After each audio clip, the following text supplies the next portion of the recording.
Shalom, selamat ketemu kembali di pembelajaran 4 kita pagi ini. Anak-anak ibu berharap semuanya semangat, sehat dalam pelajaran agama. Anak-anak ibu, sebelum kita memulai, mari kita dengarkan pujian ini.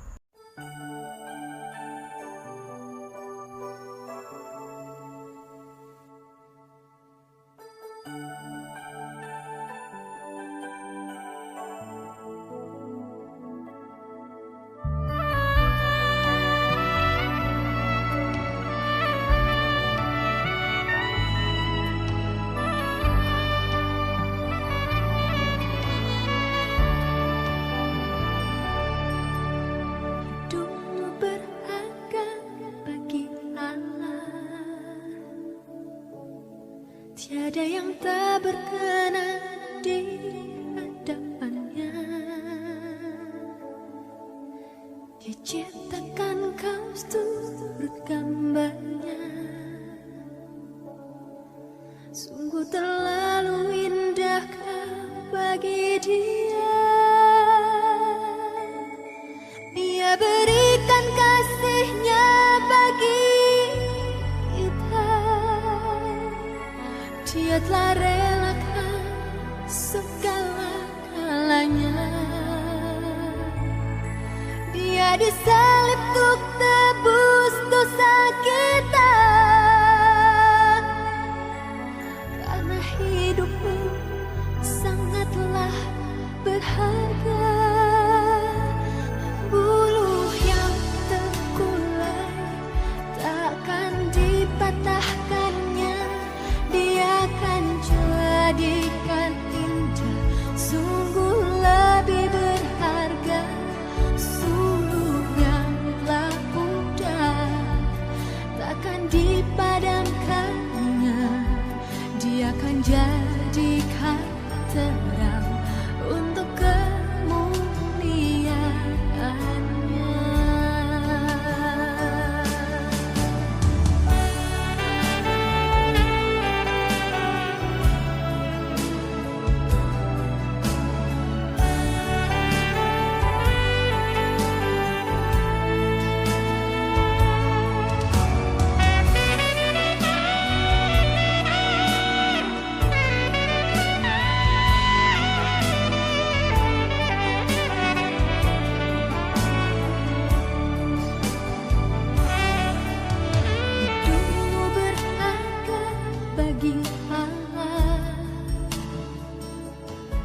Tiada yang tak berkenan di hadapannya.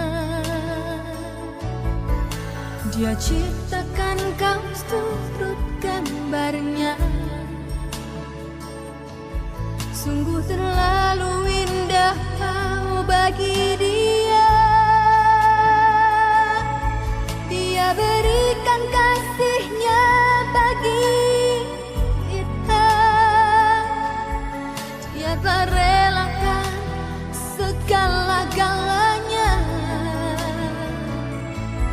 Dia disalib untuk tebus dosa kita. Karena hidupmu sangatlah berharga. Buluh yang terkulai takkan dipatahkannya.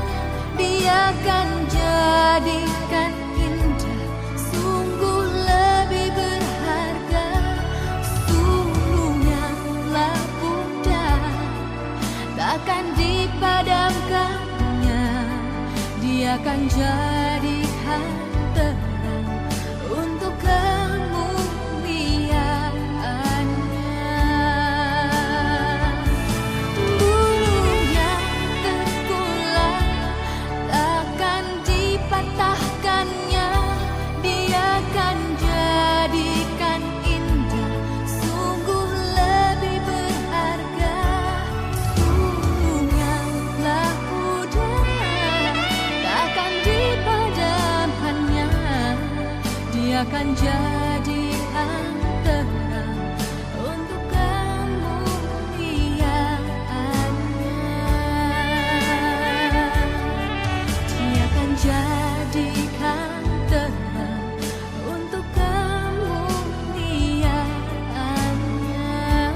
Kita berdoa. Bapa di surga, kami bersyukur dan berterima kasih atas penyertaan-Mu di sepanjang malam hingga pagi ini kami mendapat kekuatan dan menghirup segar. Tuhan, berikan hikmat akal budi pagi ini karena kami memulai pelajaran agama. Apapun yang diberikan guru kami untuk kami, Tuhan, biarlah kami mengerti dan kami praktekkan dalam kehidupan sehari-hari. Berkati yayasan kami, guru-guru kami, orang tua kami yang sedang bekerja. Tuhan, ampuni dosa kami, layakkan kami di hadapan-Mu. Kami berdoa di dalam nama Tuhan Yesus. Amin. Anak-anak Ibu, kita mulai ke materi sebelumnya. Lanjutan bab 9. Bagaimana menghadapi tantangan iman. Materi pelajaran hidup berkelimpahan bab 10 halaman 78. Pembacaan Alkitab Ibu ambil dari Mazmur 37 ayat 23 sampai 26. Demikian bunyi firman Tuhan. Tuhan menetapkan langkah-langkah orang yang hidupnya berkenan kepadanya. Apabila ia jatuh, tidaklah sampai tergeletak, sebab Tuhan menopang tangannya. Dahulu aku muda, sekarang telah menjadi tua, tetapi tidak pernah kulihat orang benar ditinggalkan atau anak cucunya meminta-minta roti. Tiap hari menaruh belas kasihan dan memberi pinjaman, dan anak cucunya menjadi berkat. Demikian bunyi firman Tuhan. Tujuan pembelajaran. Siswa mengetahui bahwa hidup berkelimpahan bukan untuk materi, melainkan kelimpahan dalam kasih karunia Allah. Ibu akan memberikan pretest. 1. Tuliskan pengertian hidup berkelimpahan. 2. Jelaskan apakah tujuan doa bagi kita. Ibu berikan waktu 5 menit untuk menjawab. Yang PJJ setelah dijawab, kirim lewat Discord.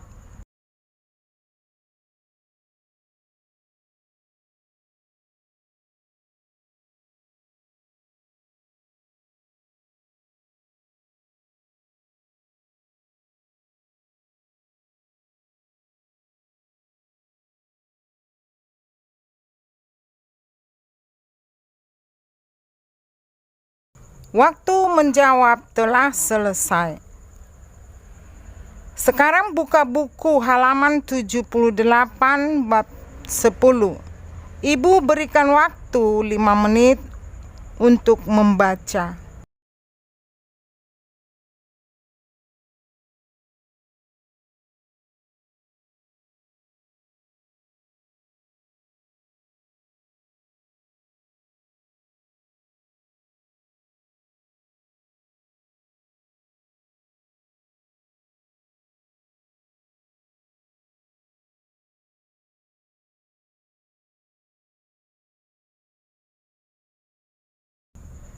Waktu membaca telah selesai.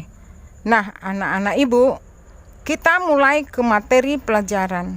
Yang pertama, pengertian hidup kelimpahan. 2. Kristus sebagai pemimpin yang layak diikuti. 3. Mengikut Kristus. Nah, dengarkan Ibu jelaskan satu persatu. Pengertian kelimpahan.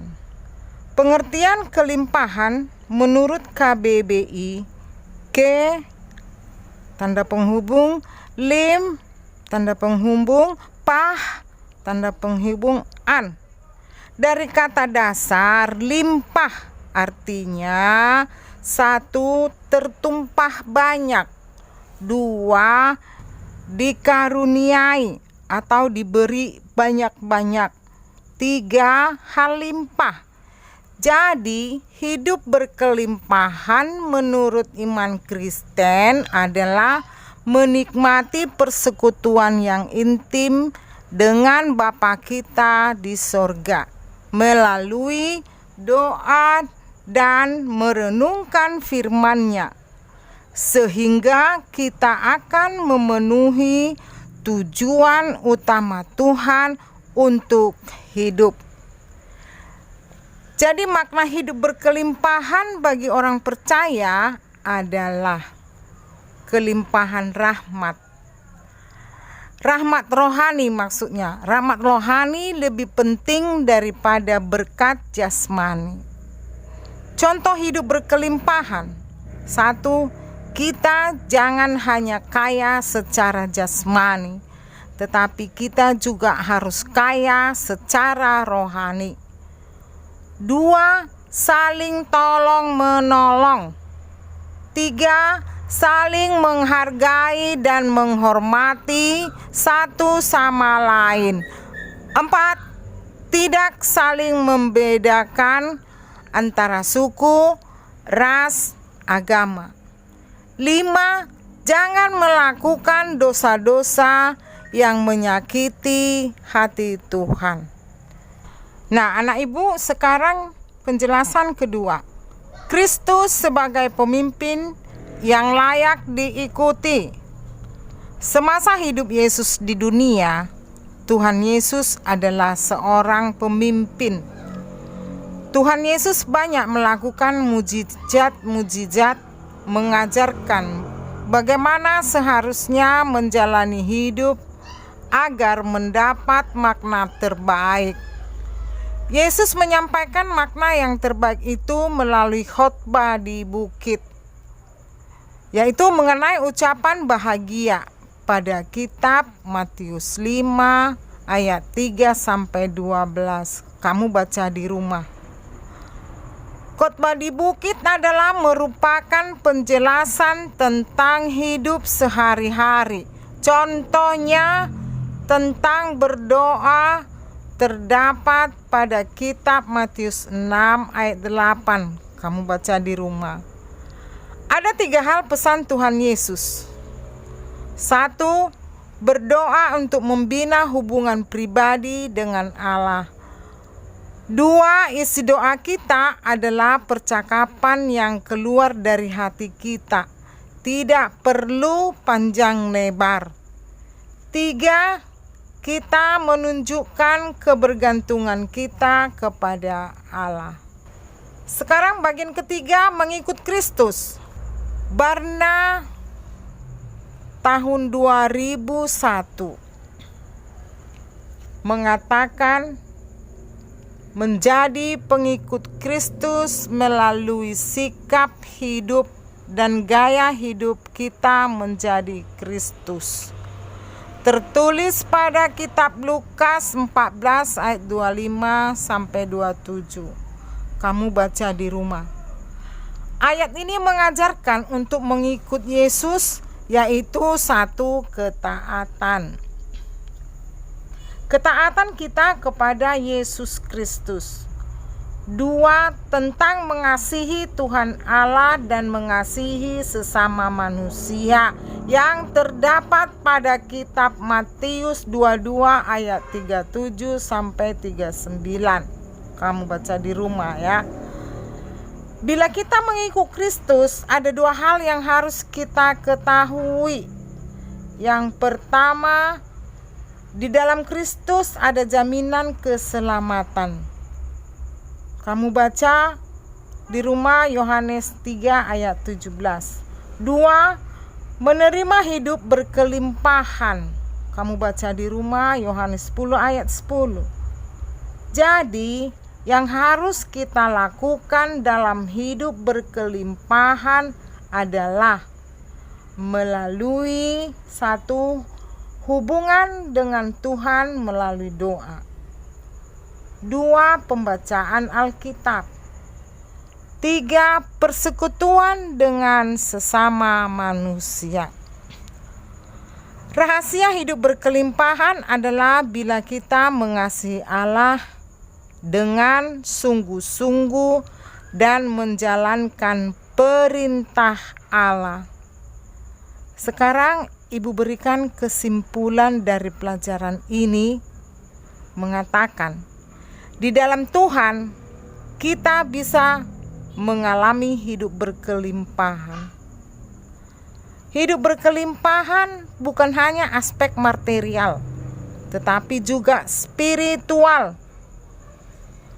Jadi kunci hidup berkelimpahan adalah mengasihi Tuhan dengan sepenuh hati, segenap jiwa, segenap akal budi. Nah, sekarang tugas atau postes yang akan kamu kerjakan. 1.